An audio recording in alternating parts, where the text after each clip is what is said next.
Oh, hello supporters, welcome back to Peri-phrastic, my vlog, or as it's now known as more of a vlog slash commentary. And this week or this weekend, maybe Monday, you'd usually get an early access. I'm giving you this instead because there's no main video next weekend, just mainly the last video I did, which is the SX64 repair, was about an 8-day process, so it's kind of pushed me back into the next time slot. But I'm working on a couple of really fun videos for the following week, and hopefully you saw that little mailbox hack video that I posted yesterday on the Patreon and the YouTube supporter feeds. So as you saw there, you've got mail. Quick drink so we can crack straight on. I don't really have any huge updates to talk about or special things happening.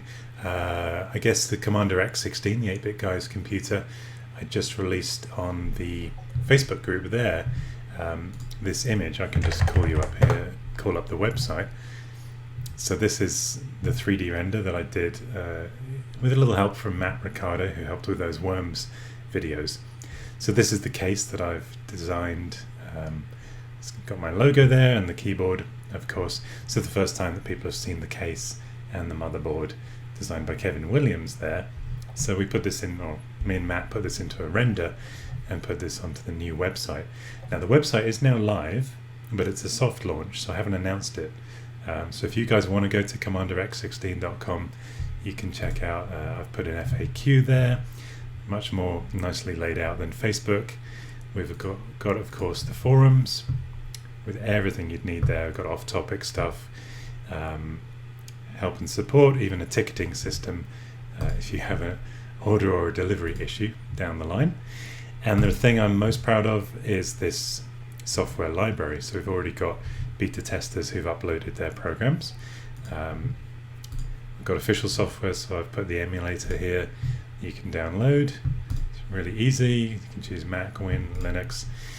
And the best thing of all, and this was a feature that I decided was a must-have, is this Try It Now button. So this now, if you hit this, you can launch any X16 program straight into the web emulator. And I don't know if this one has sound. It should load up straight away. I've discovered one program that doesn't work with the emulator. That's interesting. We are still in like the final stages of soft launch and beta, so there you go, there's one that works. Press any key to start and you've got a little snake game. Not even sure of the keys of this one. Arrow keys. There you go, you get the idea. Okay, so that's the software library. I must make a mental note to fix chase fault. And down the line, you're going to be able to buy the computer there, but that's not available yet, and that won't be visible until we figure out pricing or anything. We're just guessing at the moment until we get the new PCBs. But this is the PCB that we've just ordered from a little company called PCB Away, because as we all know, PCB stands for printed circuit board. I mean, doesn't it? So anyway, that has been taking up a fair bit of my time, so I probably should mention that. But let's just have a quick look at the channel. I know you guys found the analytics quite interesting when I went through those before.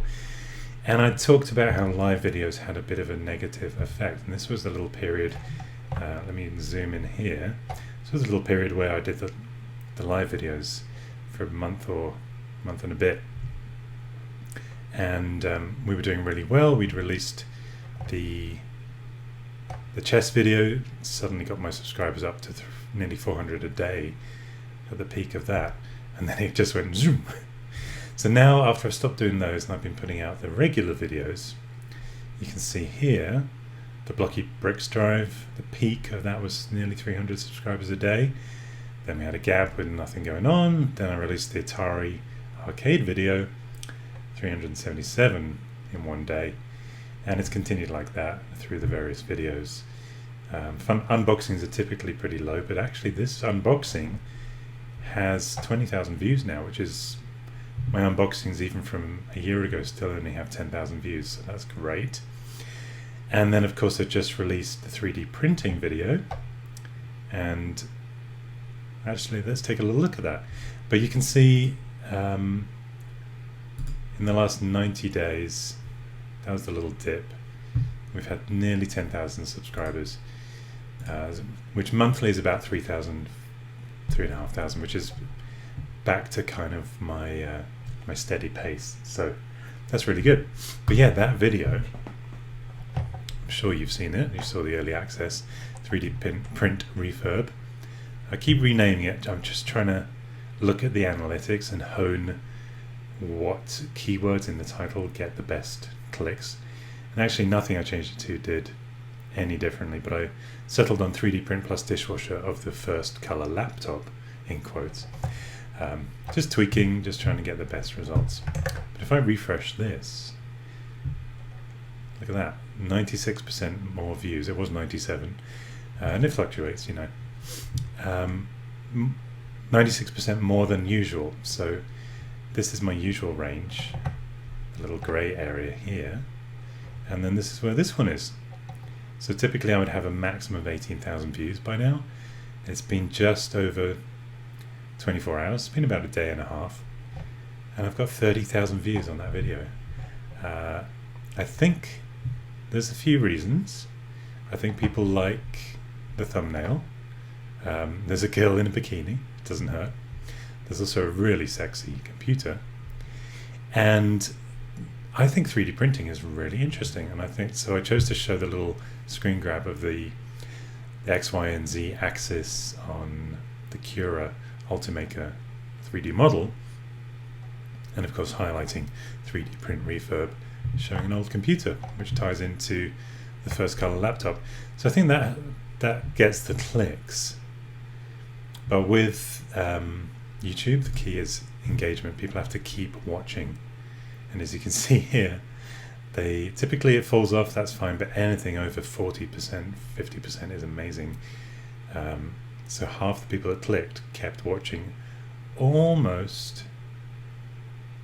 Well, actually, more than half kept watching the whole thing. I haven't had good activity like that since the Atari Star Wars Arcade video. So that is really good. And would you believe what were they watching the most? 86% of people, which means of those 56, 30% you could say came and rewatched. On the menu today. What were they watching? You never unload the dishwasher. It's a little unreliable, this interface, so sometimes you have to refresh. Let's try that again. Should be able to click there, and it will show us what's happening at that moment. Is it going to work? What can we say? They're still ironing out the bugs, I think, and this is the new YouTube studio, so they've been phasing out the old. On the menu today. At home. It's a girl Could be worse. jumping into a pool. So that was the thing that people came back for. That's fine with me. And yeah, even nearly 50% stayed through most of the end credits. And you lovely people's names that pop up here, of course. There you go. 64% of people watching your names because there was some bikini action. And it wasn't intentional. That was me trying to recreate that commercial, but very cool that video is doing so well. So it's kind of okay to skip a week. I think we earned it. I always say this is a team effort. Moving swimmingly along, I did want to talk really quickly about comments. You can read some of these for a sec. This was really nice. This guy here advocating for people to subscribe. If you're watching on a small screen, apologies. I pinned his comment, you can see that there, to the top of the comments. And everyone was really, really lovely. So, stop brushing your teeth, you'll be on the way to that plaque, because I said I wanted to get that YouTube plaque, the 100,000 subscriber plaque.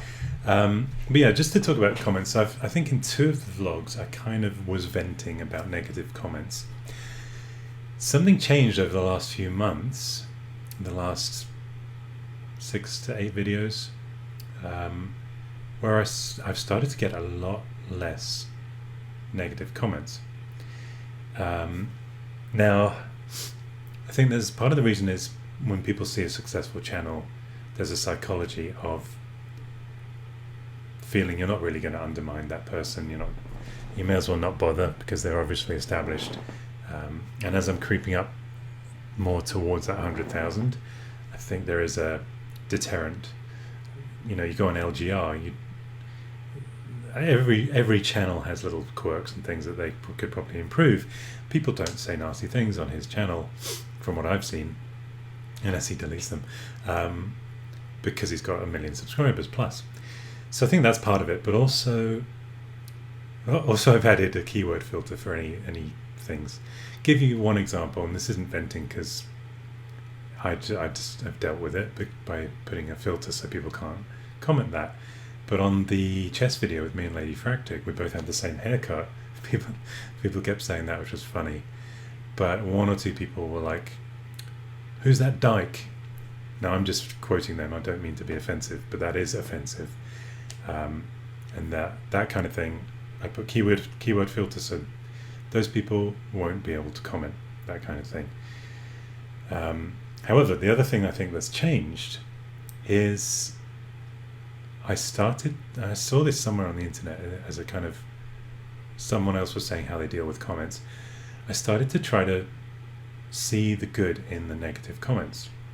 And what I mean by that, and I said this to one of you actually by email yesterday, we were chatting about something else, but I dissect and peel away the anger, and obviously that person's probably a little unhappy, maybe they had a bad day, maybe they had a bad life, whatever. I peel away the negativity and look for the nugget of feedback.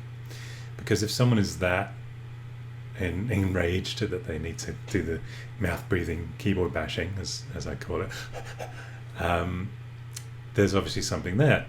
And I did find some things. So something that used to come up a lot was, "Why don't you talk properly? Stop whispering."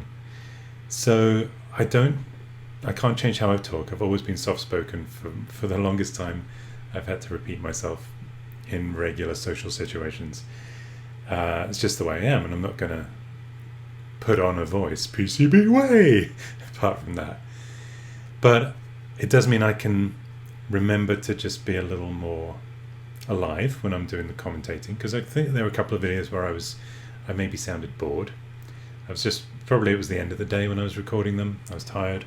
Who knows? But I can remember to do those little things. Another one that came up a lot was your voice is too bassy. God, man, why do you have to add bass? Trying to get the ladies, pretending to have a deep voice.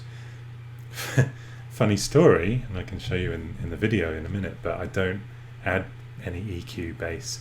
What I did start to do about 2-3 months ago was artificially reduce the bass. It could be the microphone is too bassy, whatever. So point is, take the negative comments, strip away the hatred, and actually use them to just refine. Because my channel's never going to be perfect, just refine. And I'd like to think that those little refinements from people that can't give constructive criticism have helped, because I'm not getting that same feedback anymore. So that's my take on comments. They're not really affecting me anymore. One other technique I'm doing is, if someone says something nasty, let's just see here. These are all public anyway, but yeah. Look, this is another example of learning. When I saw you use the power drill, I was worried until I saw the disclaimer. Well, I've now learned to put a disclaimer which said set the power drill to minimum and go really slow, because I knew I'd get those comments. People wanted to see some open shirt action from me, some chest hair, and I said here, I don't have any chest hair, but I could 3D print some. But yeah, I think we had one little thing. I can't even find it, but someone said, I see you botched another botched job from you, or something like that. So obviously they're unhappy about something in the video that they thought I bodged. It could have been the keyboard plug. But actually I can just type bodge in here. Maybe I have to type bodging. Interesting. That either means... Okay, well I replied and he's deleted his comment. What I replied was, I appreciate your feedback. What in particular do you feel that I bodged? And I guess his response is to delete his comment. So there you go, you get the idea. Dealing with comments, onwards and upwards, refining, you get the message. So let's move on to the editor commentary. This is the Commodore 64 program held on a postage stamp. And I think we should just go through, because this was one of the ones that you voted top that you wanted to see my editor commentary. So let's start it off. Welcome. It's a new month and a new video, but is there really a computer program held on this postage stamp? No, is the answer. Now you'll notice there I said a new month. And trying to give a little hint that it was April 1st, but nobody seemed to gather that until the end of the video, which hopefully you remember. What I was going to show you, because I didn't show you this in the last video, is the way I do the music. This is a little volume curve. So you'll hear postage stamp, quiet, volume goes up, and goes back down again. Hello, Chip. So this is actually something that I do manually. When I used to use iMovie, it would do it for you. It's called ducking, and it ducks the volume down when you're talking. But Final Cut Pro doesn't do it automatically. I think because they assume you want more control. I wouldn't mind seeing it back, but actually kind of like having the control. So here, for example, postage stamp. All I do is select the area where I want the volume, and then I up it to my usual level, which for the theme tune is about 15, and then I can refine the speed of the increase and decrease. And that's how I do it. Stamp. There you go. So that's something I didn't show, was how all the music works. Here's a little fade in you can do at the beginning. Oops. So that's how I fade in at the start. Welcome. It's a new month. You can barely hear the music there. And I should also mention that here, that says 41p. It's a genuine stamp, and I genuinely chose it because it says compute, something to do with computing, and it has this thing that I could have pretended was the barcode that we're going to scan.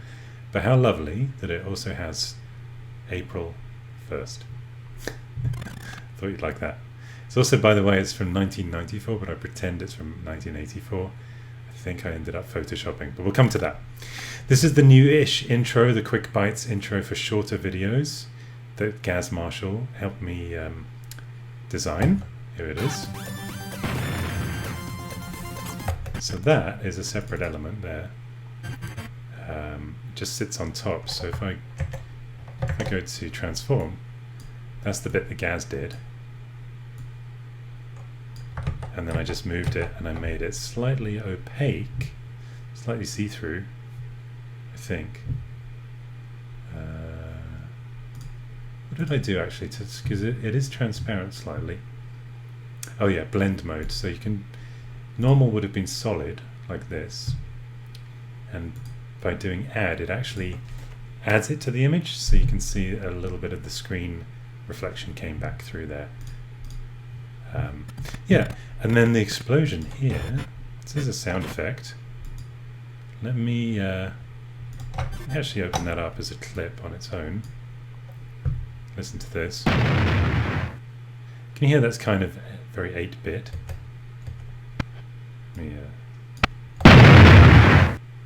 So that's actually from one of my original Amiga discs, and that is an Amiga sample. It's from the same disc that the welcome thing that I have.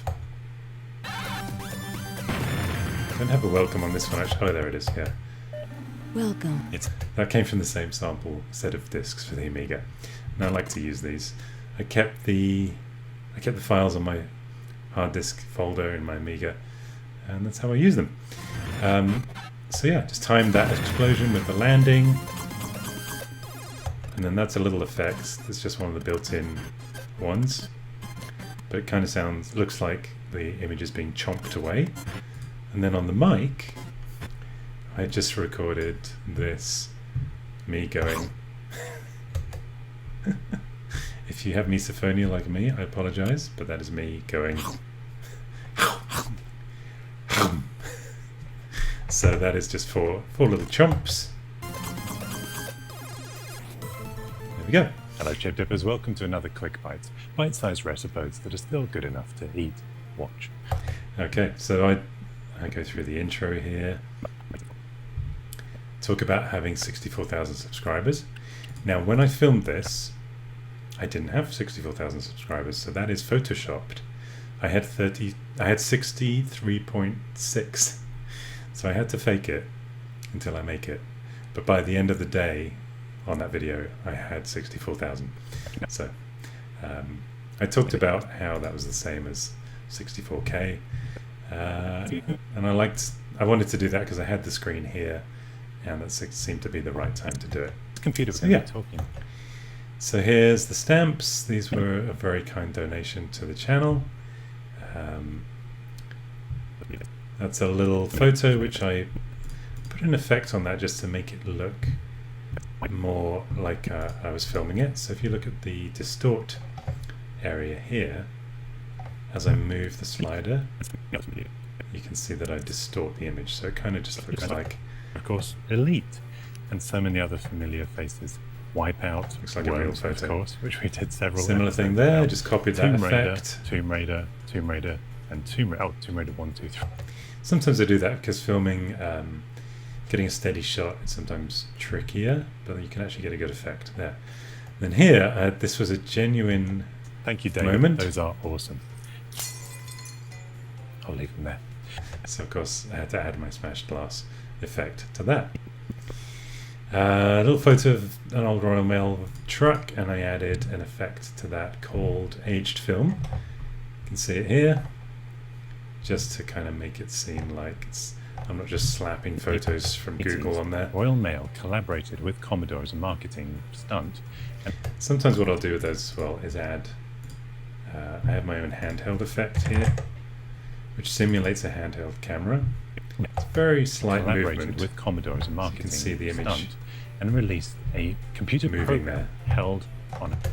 It just makes things look a little With more. Commodore as a I could have been standing there marketing with a camera and released a computer in the 80s. I just like to keep things looking alive. So yeah, screenshot from Google, eBay. This is a postcard version.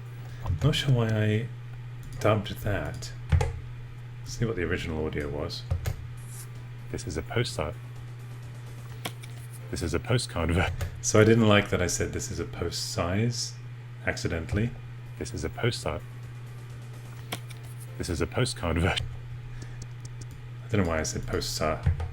So I dubbed over that just from another take, I think. From another take I'd done on camera. So it sounds pretty places. seamless. This is a postcard. I can't even tell. This is a postcard version of the stamp. Very cool. So here's my Photoshop that I alluded to earlier. So if I zoom in to that, you can see I changed that to, I think actually all I did is close the loop on the 9. So it looked like 1984, but that actually was 1994. Nobody even noticed. This was also, 1984, and it talks about computer tomography. I added the distortion on that because I wanted to seem like it was a camera, because I'd added I photoshopped the Commodore logo onto that postcard as well. Sorry, 1984, keep the illusion and it talks about alive. computer. There we go, little cutaway shot. It's going to get fun in a moment. Commodore.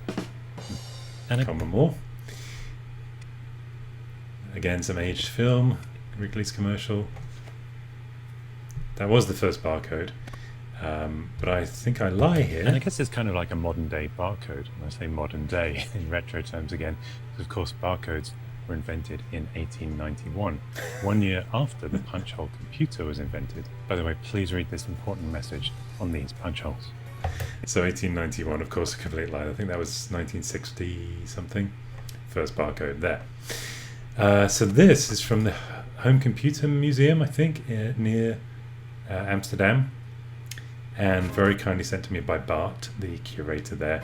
He made this little video on request on the Teletype Model 33, and it says, subscribe to Retro Recipes. Thank you. And of course, Bart. That's genuinely what it says on that barcode, or punch hole. Very cool. He sent that to me just a couple of days before the video was done, but luckily I'd already recorded the bit to camera, hoping it was in there, knowing I could cut it out if not, but he got it to me in time. Helped us get to 64,000 subscribers. I'm proud of this one. Look at this. Thank you.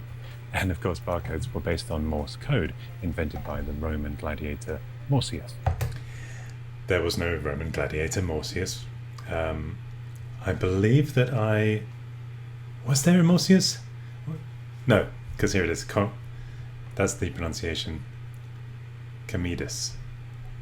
So I went into Wikipedia, and I think this is the top bar here where you can see the preview. So I went into edit mode in Wikipedia, didn't save the edits, but previewed the edits, and changed this Roman emperor to Morsius, also known as Commodus. And I think 2 or 3 people did spot that, but I was really proud of that. Just a little Easter eggy tiddy bit in there. Commodore 64's lifespan. So I'm cheating again here. I'm holding 2 cables. It's not the end of the light pen, that's a joystick, and that's the light pen, because this light pen is from the Amstrad, which has a very different plug on the end. But again, selling the illusion that this just uses the joystick port. By chance, I had the light pen box behind me. But the drivers for the light pen come with the software that's supplied with the light pen. So I just highlighted that was actually it, but you can tell there it is an Amstrad PCW light pen in reality. Naughty, I know. Then this is some real stuff that is genuinely about the keyboard map. This is a real thing that plugs in the joystick port. Very cool. And then it talks about the keyboard matrix and how it uses the joystick port. And that allows a possible 64 key combinations. Nice number. But then I don't know why I dubbed that. I think it was just an editing logistics. A little PCBWay intro. They politely asked me to not use this image anymore because actually this wasn't made by PCBWay, and I guess it gives the impression, although I'm really just saying here's a PCB, I guess they didn't want to give the wrong idea, so this one was made by someone else. Commodore 64 motherboard, like these ones by Arjan Versloot. I just say like these ones, but I'm only going to be showing. I'm either going to make it really clear or just show a PCBWay circuit board. So now I've always behind the known scenes unplugging a joystick gossip while there. the machine is on is never a good idea. So don't try that at home. Exactly. Now, that's true. Try it out. Of course, I add in the pop sound effect because otherwise it just sounds boring, like this. Let's try it out. Taking the lid off the pen, so instead, there you go. And that's me just going, plug that in, pardon me. Go left to right. And I'm just miming here, just acting, hashtag acting. Of course, nothing happens. I think this whole video might be a waste of time. I knew this wouldn't work. Nothing happens. Doesn't even make sense because And I'm kind of just being real here. It makes sense because the shape of this is not like obvious up and down lines. I wonder if we still need to just kind of put basic into some kind of receive mode. Acting. Oh, dizzy. Okay, I've been Googling it on Yahoo and I found this. Okay, so this is real. Someone told me afterwards that this Russian site is talking about something very similar to printing. It was on topic, and I just found it by chance. I wanted something that looked like no one would ever decipher it, and I can pretend it was talking about putting a Commodore joystick port into receive mode. But apparently I got an article that actually made sense. I don't know how that happened. And what we're going to do is manipulate that command so that instead of outputting text, it inputs it. Yeah, it's to do with printing. So I type in here, and then what I'm doing is cutting away to Vice. So this is me on the real computer, and then this is a Vice screenshot that I took later, just to get a clearer view for you guys. There it is again. There it is again. And I have a much nicer overlay now that shows the monitor I used in the chess video. I think you saw that. So a little palette cleanser, and we come back to the fun. So here we go. This is where the trickery really starts. So here I am, pretending. And it's inputting text. There's something appearing on the screen. I don't know what I'm doing here. How is this possible? There's a little code on the screen. Well, I'll show you exactly how. Did you notice that cut? How that jumps? Let me expand. Actually, I have to open it up. There's the actual take.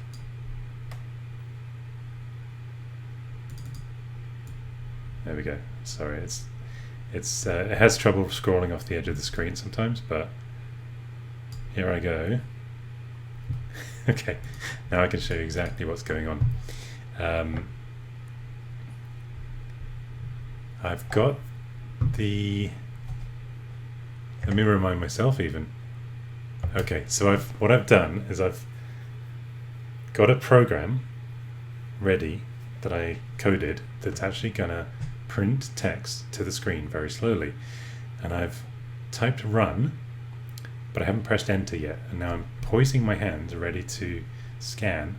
With my pinky finger, you're going to see me hit enter to run that program, and then we cut in. So let me go really slowly forwards. Do you see? That wasn't as slow as I wanted. Let's go backwards. There you go, see me hitting pinky on the enter. Now really slowly. There we go.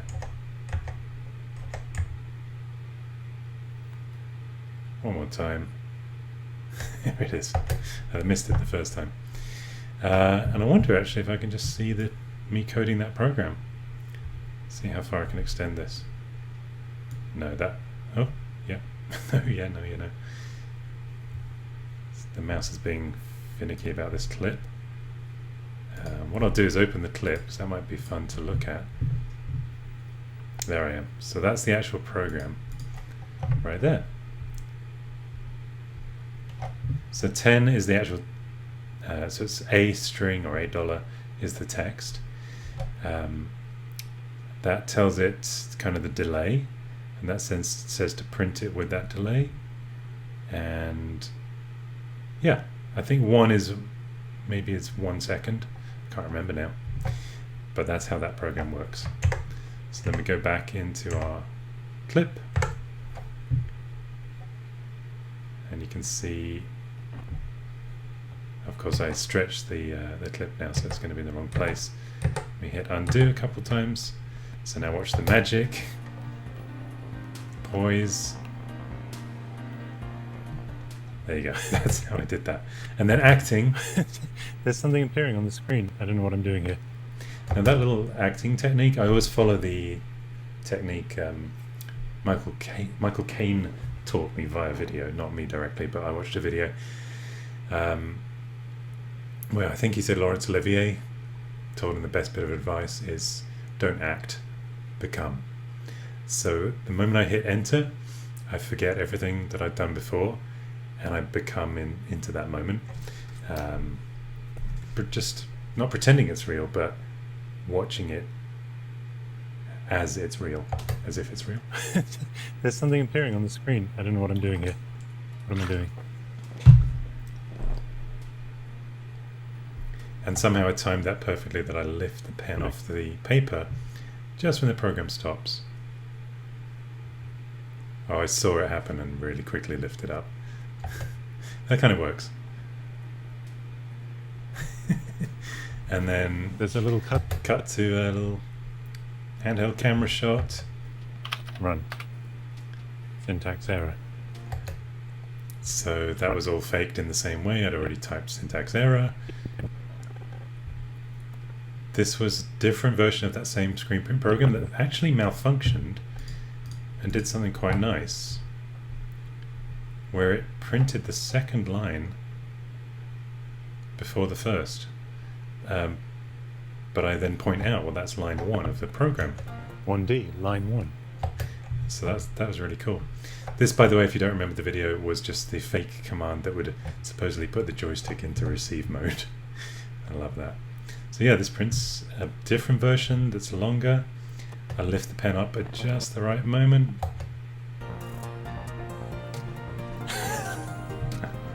Acting. We've got a program of some kind. Handheld camera. Let's run it. And I hit run.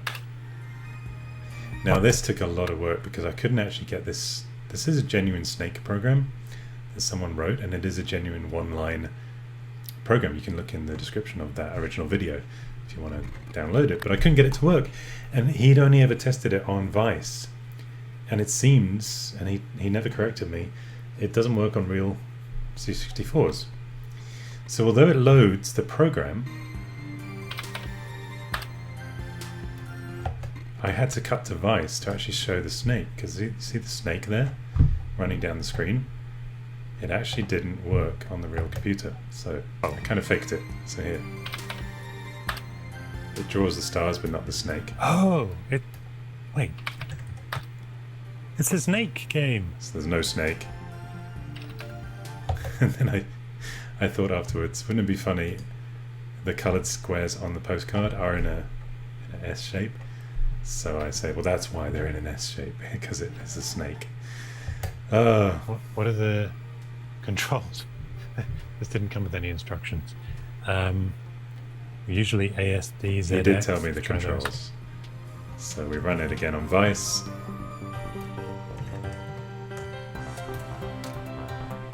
It's the space bar. Dramatic music. So the snake moves to the right unless you press space, and then it moves left. So it's a one-key game. It's a wonky game. It's a wonky game. Yeah, so that's how I faked that. And this is genuine. And it even gives you a little score at the end. It does really give you a little score at the end. One line of code and it has a scoring. So there I think I'm missing a piece of graphics, but that was that's the overlay. I actually thought I used it in later videos and I used it in this one. So I put what I can do, I'll show you. Pretty simple. If I go to this, if I go to this little shot, should be down here somewhere. I can actually put it behind that screen. Well, let's do it with something else. So let's say I wanted to put Wikipedia on a Commodore. I could put Wikipedia screenshot below those monitors, and you can just resize it. So there you go. And we could even fake just the height of it. There you go. So that's how I just kind of overlay things in the screen now. Yeah, fun little thing there. I'll just undo that in case I ever need to come back to this video. And let's continue the little walkthrough. There we go. Had to get it out of resize How mode. is that possible? We got Acting. So then this is real. How is that possible? This is We now got the basic real code program is what I show out now. of some Morse code. There you go. Coming up. Well, looking at the code that we typed in, It's changed. It's completely changed. So genuinely, you type it in as one line of code, and once you hit list, the Commodore expands all the shorthand that was in that one line into 3 or 4 lines. So that's a genuine thing. But what I'm actually doing is showing not the fake code that I pretended to scan in with my pinky, but then I'm showing the real code from the Snake game. But it was originally one line of code.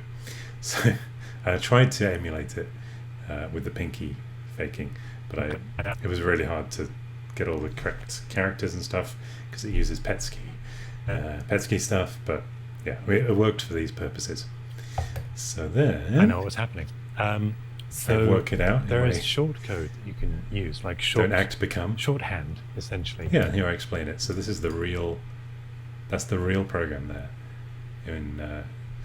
There is a one-line version, there's a two-line version. They have different features. So this is the two-line version, and that's what it becomes. 2.5 lines. So yeah, and this explains how that works. The shorthand, like you can type as you know, you can type question mark instead of print, and that becomes print. When you list that program, it will say print instead of question mark. So then the moment you've been waiting for, let's just watch, shall we? As shorthand for other code. So I think we can't get it back now without reading it in again with the light.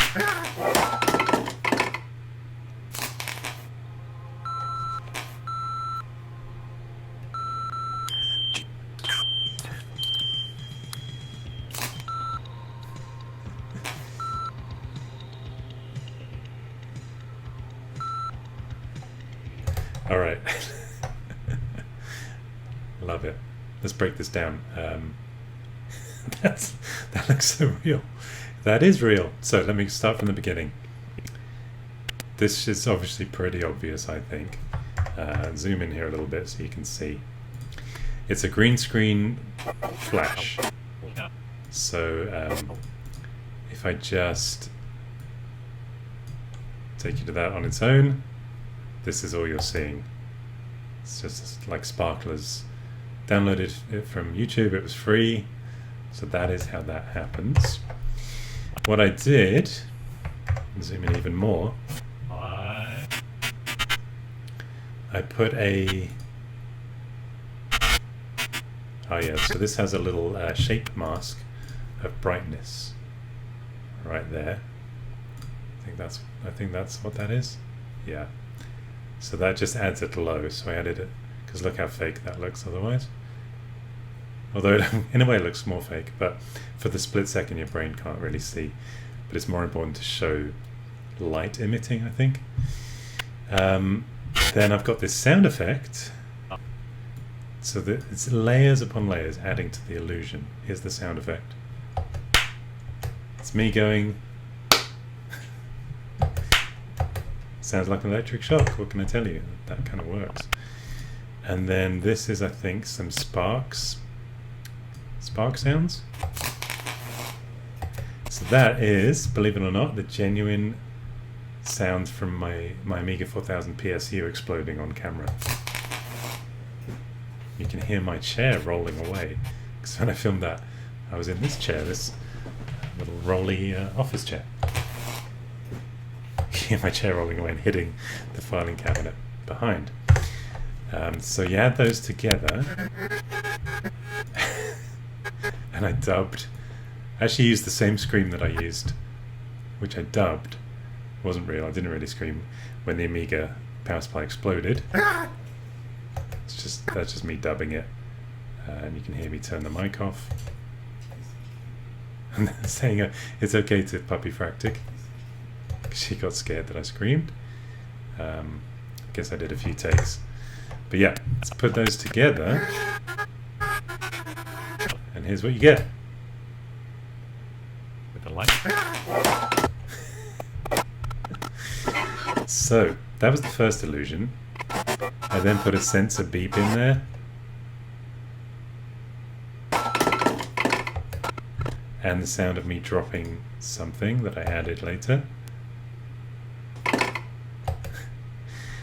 To make it seem like I was swearing, which I wasn't.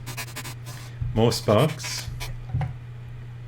Look at that. Some people didn't even realize that was fake. You can adjust the edging of these things. I'll show you here actually. There's various tools here. Let me get a big spark up. There we go.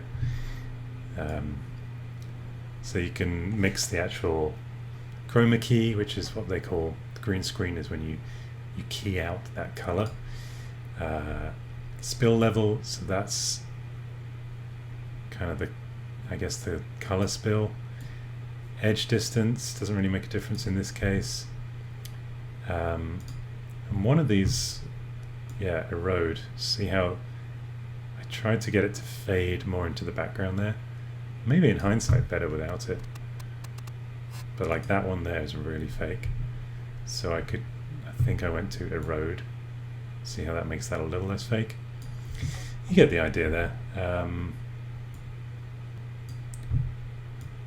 And there you can do the similar things by shrinking the edges, softening them, etc. Maybe I should have softened it. Maybe that would have been better. But yeah, that's how that happened. Soften actually is much better, isn't it? Should have done that. So now, as the computer is struggling a bit with these effects, we get into the real magic. Here, look at this. What's that? That's smoke. How have I got smoke to come out of the ports? Shall I show you? Here we go. Here's the scene, and let's rewind a bit. What am I blowing? Let's see how far back I can go. I might zoom out here. Okay. So, okay, I want to show you the specific moment that I set that up. There we go. Here it is. Can you guess what I'm doing? Yeah, you guessed it. I've got tea light candles behind the ports there in little protective silver trays as they come. And all I'm doing is lighting 3 candles so that I can blow them out and then cut to that beautiful waxy smoke that comes out. So I set up the scene there, and then you can see the little section that I use further up here. Whoops, I went way too fast. Here's a little section, so blow them out off camera and then waft it with my hands. And then I do a little fake shrink away, because I know I'm going to put a spark in there later. Woo! So that's how that happens. Cut to that. So I'm wafting, and I tried to match my arm position to kind of halfway up there. So when you play it back, all as one. It's kind of seamless. Little extra spark. Definitely going overboard here on the keyboard. Another swear. More swearing. Then I layer in a smoke alarm sound. This was a 1 hour smoke alarm that I downloaded off YouTube. Layered that in, so running with the fire extinguisher. Do swear. I do use the Lord's name in vain. All acting, of course. Don't ever spray it with the fire extinguisher, of course. I love this. This is me pulling the joystick away, and then I just cut in right there. I cut to a different moment, which is me lighting the candles, and I got a really good flare up unexpectedly on one of the matches. So it looks like I'm holding guys, it looks like I'm holding a flaming joystick plug. And that was accidental, but I had to use it. There you can see it's a match, but I pull away because it kind of looks like I've dropped the joystick plug. Pull away, back to wafting, back to swearing. So here's that sequence. Sorry, I messed that up. Let me do that again.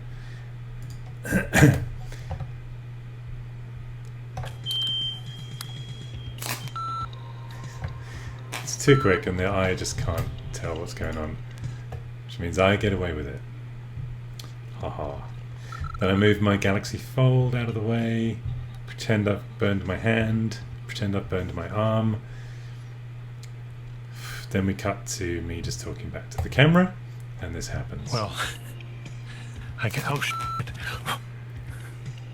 And all I do when I blow there, I'm actually blowing the candle for real, masking it with my hand.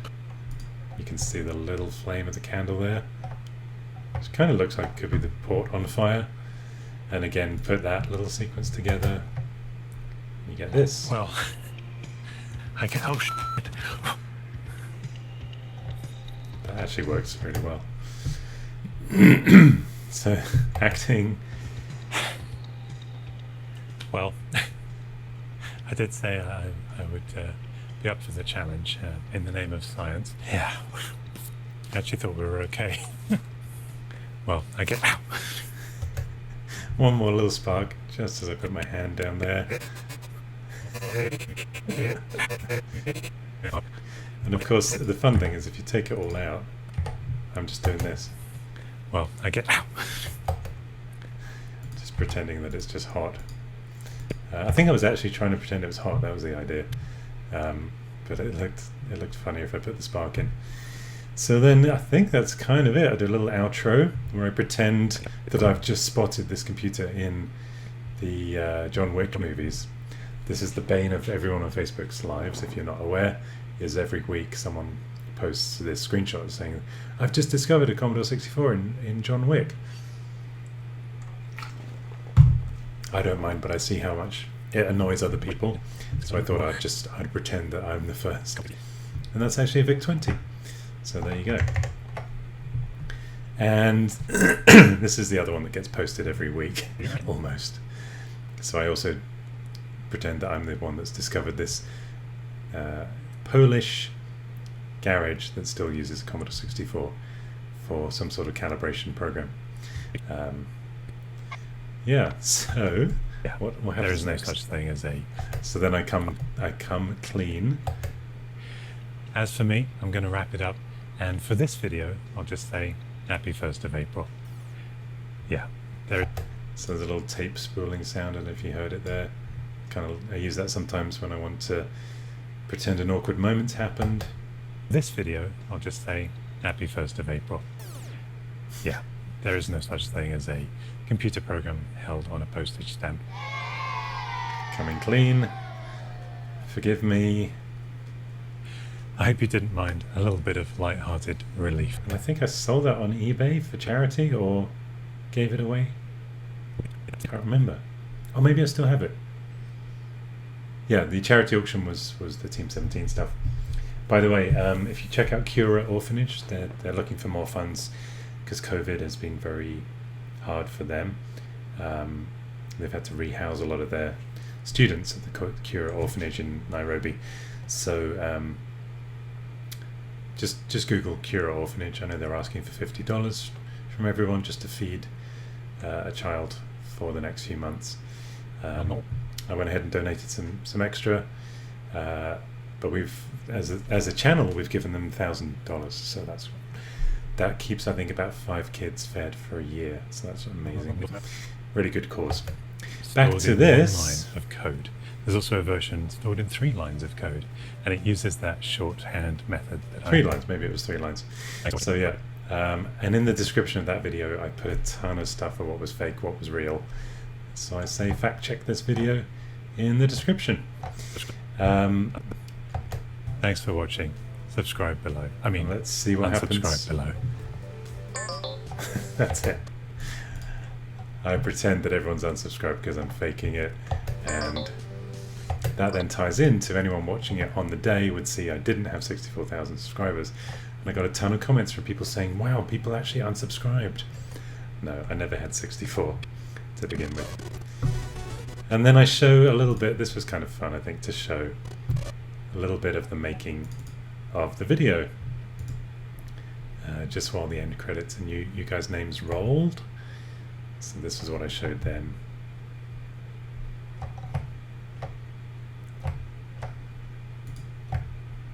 There we go. Me positioning the spark and stuff. flying out of the way. Ah, that's fun. And then the little ending, I always put a little button on the end, is...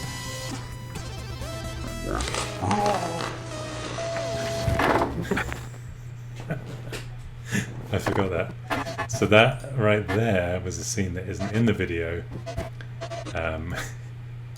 which is me. I thought I'd use that in the actual explosion, but it didn't actually cut in correctly. So that's me getting into position on a chair or something, and then pretending to flip backwards. Here I go.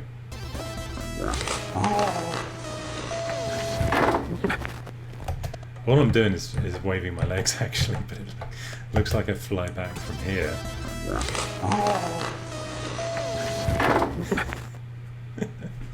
I haven't seen this for a while, so it's making myself laugh. But that is it. That is how I did that video. And I think this video is probably long enough now, so I'll bid you farewell. You guys are the best. I just want to thank you for your ongoing support. The channel just keeps growing, the Patreon keeps growing, and as you've seen, the quality of the videos keeps growing in line with that. So thank you. I'll be back, I'm sure, through the week on the Patreon lens and various things with little updates and tidbits, and then I should be back at next weekend with your early access, which is going to be, oh yeah, the SX64 Mini. It's going to be probably a quick bite, it's maybe a 10-minute video, but I'll take you through how the guy, also called Christian, built his SX64 Mini. And there's a very cool thing. It uses NFC in fake 3D printed floppy disks that you can tap onto the SX64 that will load that floppy disk from SD card. I'll explain it a bit better in the video. Anyway, as always, thanks for watching, thanks for your support, and cheerio.